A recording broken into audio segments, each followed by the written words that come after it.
Philippe Boutin, bonjour. Vous êtes, Philippe Boutin, le président des URPS, du Conseil national des URPS en France.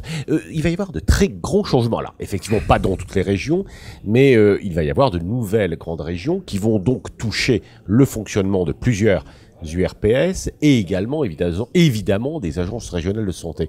Quel commentaire ? Alors d'abord, c'est la CNURPS, effectivement, c'est la Conférence nationale des URPS, donc qui regroupe toutes les régions françaises, pour l'instant, donc qui sont 26, et à terme, donc en métropole, ce sera 13. 13 avec des regroupements régionaux qui sont extrêmement importants, qui vont constituer des entités qui sont fortes, qui sont très puissantes, qui seront très grandes sur le plan de la gestion, très compliquées, je pense, à mettre en œuvre avec un temps pour mettre tout ça en place qui est très court. En fait, puisque la mise en place, ça va être janvier 2016. On a extrêmement peu de temps pour se préparer, avec des changements pour lesquels les gens en place ne sont pas forcément d'accord, puisqu'il y a quand même une identité régionale, territoriale assez forte, et il y a une volonté dans la loi de Marisol Touraine, dans la loi de santé, d'aller au plus près du territoire, ce qui est un petit peu antinomique par rapport à ces grandes régions qui représentent bien sûr des difficultés de gestion extrêmement importante à craindre. Alors Philippe Boutin, vous êtes président d'une URPS qui va être très touchée, puisqu'en fait vous êtes à Poitiers, dans le centre, et vous allez être englobé avec l'Aquitaine. Enfin, ça va être une méga région. J'espère que je vais pas être englobé. J'espère que ça va être un partenariat équilibré.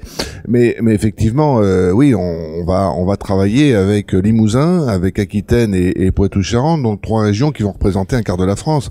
Donc pour être au plus près du territoire, il va falloir quand même, à mon sens, coordonner tout ça d'une manière politique assez forte, et puis aussi être en proximité avec les patients et les médecins.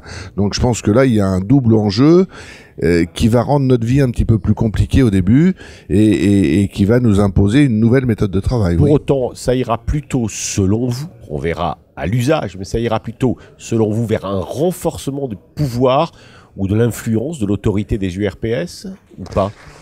Alors, oui, on peut le dire, mais ça renforce d'autant l'intérêt de la CNURPS, qui est une instance de communication entre les URPS, pour savoir absolument ce qui se passe dans toutes les URPS, parce que quand on a un territoire comme celui-là, on peut en citer d'autres, il y a Rhône-Alpes, Auvergne, Île-de-France, Nord-Pas-de-Calais, Picardie est un petit peu moins impacté, mais on a quand même Champagne, Ardennes, Alsace et Lorraine qui vont représenter aussi un gros bloc.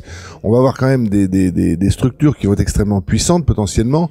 Il faut pas que ces structures aient des velléités d'autonomie qui entraînent éventuellement un morcelage des conventions nationales et donc une fragilité du syndicat national. Je pense que il faut qu'il y ait une communication entre les URPS, une communication entre la CNURPS et les syndicats qui soit parfaitement efficiente, de manière à éviter qu'il y ait une dérive, je dirais, balkanisation de vous nous dites pour traduire les régions, oui, mais pas contre l'État, pas contre le centre.